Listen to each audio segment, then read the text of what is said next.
حضور اکرم صلی اللہ علیہ وسلم کے تمام صحابی اپنے مقام و مرتبہ و تقویٰ اور جانثاری کے اعتبار سے اپنی مثال آپ ہیں۔ آپ کسی صحابہ کا کسی دوسری صحابہ کی خدمات کے ساتھ موازنہ اور مقابلہ ناممکن ہے اور نہ ہی مناسب۔ حضور اکرم صلی اللہ علیہ وسلم کا یہ فرمان ان کی شان بیان کرنے کے لیے کافی ہے کہ میرے تمام صحابہ ستاروں کی مانند ہیں، ان میں سے تم جس کی بھی اطاعت کرو گے فلاح پاؤ گے۔ سرکار دو عالم صلی اللہ علیہ وسلم کے انصاری صحابہ آقا دو عالم کے ساتھ محبت اور وفاداری میں ایک الگ پہچان رکھتے ہیں۔ حضور اکرم صلی اللہ علیہ وسلم ہجرت کر کے مدینہ تشریف لائے تو تمام صحابہ نے دیدہ و دل فراش راہ کیے۔ انصاری صحابہ اکرام میں سے ایک ممتاز نام حضرت سعد بن ربیع رضی اللہ تعالیٰ عنہ کا ہے، جنہوں نے اپنی جانثاری اور رسول خدا صلی اللہ علیہ وسلم کے ساتھ وفاداری کی وہ مثال قائم کی جس کا تذکرہ ہمیشہ تاریخ کی کتابوں میں ملتا رہے گا۔ حضرت سعد بن ربیع رضی اللہ تعالیٰ عنہ کا تعلق کمیلیہ فرات سے تھا، مدینہ منورہ کے اکبرین میں شمار ہوتے تھے۔ بیت العقبہ اول کے مقام پر آپ مشرف با اسلام ہوئے اور حضور اکرم صلی اللہ علیہ وسلم نے آپ کو اپنے قبیلے کا نقیب مقرر فرمایا اور حضور اکرم صلی اللہ علیہ وسلم کے ساتھ اپنی وفاداری کا اظہار کیا۔ حضرت سعد بن زبیر رضی اللہ تعالیٰ عنہ نے مدینہ منورہ کے مالدار اور صاحب ثروت لوگوں میں شمار ہوتے تھے۔ انصاری صحابہ اکرام کی طرح آپ کا پیشہ بھی تجارت تھا۔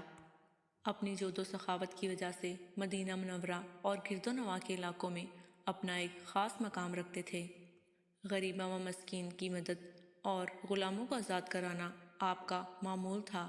آپ دو عالم صلی اللہ علیہ وسلم جب ہجرت کر کے مدینہ منورہ تشریف لائے تو حضرت سعد بن ربیع رضی اللہ تعالیٰ عنہ آپ کی خدمت میں حاضر ہو گئے، موافقات مدینہ کا حصہ بنے۔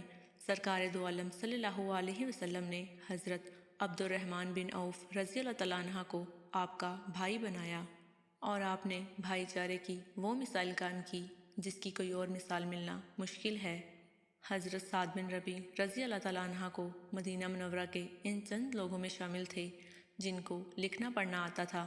اس صلاحیت کی بنا پر وہ سرکار دو عالم صلی اللہ علیہ وسلم کے محبوب تھے۔ آپ کو کاتب رسول ہونے کا شرف بھی حاصل تھا۔ مہاجر صحابہ اکرام کو سرکار دو عالم صلی اللہ علیہ وسلم کے حکم پر ملنے لکھنے پڑھنے کی تعلیم دی جاتی تھی۔ شہادت کے منصب پر فائز ہونے سے پہلے بارگاہ نبوت میں تحریر کے اکثر اموار حضرت سعد کی زیر نگرانی سر انجام پاتے تھے۔ حضور اکرم صلی اللہ علیہ وسلم کے ارشادات آپ تحریر فرماتے تھے، ان کو محفوظ کر کے لوگوں تک پہنچاتے تھے۔ پورے عرب میں اس وقت پڑھے لکھے افراد کی تعداد انگلیوں پر گنی جا سکتی تھی۔ یہی وجہ تھی کہ مسلمانوں اور کفار کے تمام قبائل آپ کا یکساں احترام کیا جاتا تھا۔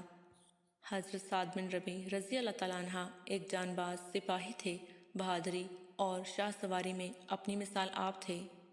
غزوہ احد میں حضور اکرم صلی اللہ علیہ وسلم کے لشکر میں شامل تھے۔ مسلمانوں کے لشکر میں جب افراتفری مچی تو حضرت سعد بن ان لوگوں میں شامل تھے جو اپنے پاؤں پر جمے رہے اور دلیری سے کفار کی جنگ کی۔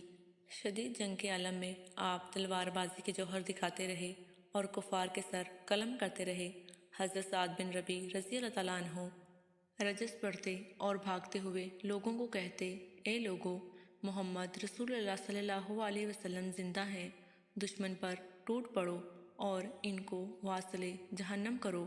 غزوہ احد میں حضرت سعد بن ربیع نے شاہ سواری اور نیزہ زنی کے وہ منظر دکھائے کہ کفار ششدار رہ گئے۔ جس وقت آپ شہید ہوئے اس وقت آپ کے جسد اقصد پر نیزے کے 12 زخم تھے۔ موطأ امام مالک میں ہے کہ سرکار دو عالم صلی اللہ علیہ وسلم نے جنگ کے اختتام پر فرمایا، کوئی سعد بن ربیع کی خبر لاتا۔ ایک شخص نے کہا، میں جاتا ہوں۔ انہوں نے جا کر سناٹے میں آواز دی، سعد بن ربیع کا نام پکارا لیکن جواب نہ ملا۔ قاصد نے کہا کہ مجھے محمد رسول صلی اللہ علیہ وسلم نے بھیجا ہے تو آواز آئی، آپ کے کان میں پڑی کہ میں ادھر مردوں میں پڑا ہوں۔ آپ پر نزاع کا عالم طاری تھا، زبان قابو میں نہ تھی، تاہم اپنے آخری وقت پر انہوں نے کہا کہ رسول صلی اللہ علیہ وسلم کو جا کر میرا سلام کہنا اور انصار سے کہنا کہ اگر خدا نخواستہ رسول صلی اللہ علیہ وسلم قتل ہو گئے اور تمہاری غفلت کی وجہ سے اس دنیا میں نہ رہے تو تم میں سے ایک بھی زندہ بچ گیا تو روز قیامت خدا کو کیا منہ دکھاؤ گے؟ وصیت کے یہ کلمات انہوں نے حضرت صلی اللہ علیہ وسلم کی بارگاہ میں پیش کیے۔ حضور نے ارشاد فرمایا، خدا سعد بن ربیع پر رحم فرمائے۔ زندگی اور موت دونوں میں خدا اور رسول کی خیر خواہی مد نظر رہی۔ رسول اللہ صلی اللہ علیہ وسلم نے حضرت سعد بن ربیع کے لیے خصوصی دعا فرمائی۔ غزوہ احد کے موقع پر ایک قبر میں دو اشتاش کو دفن کیا گیا تھا۔ حضرت سعد کو حضرت خارجہ بن زید بن ابی زبیر جو آپ کے چچا تھے ان کے ساتھ دفن کیا گیا۔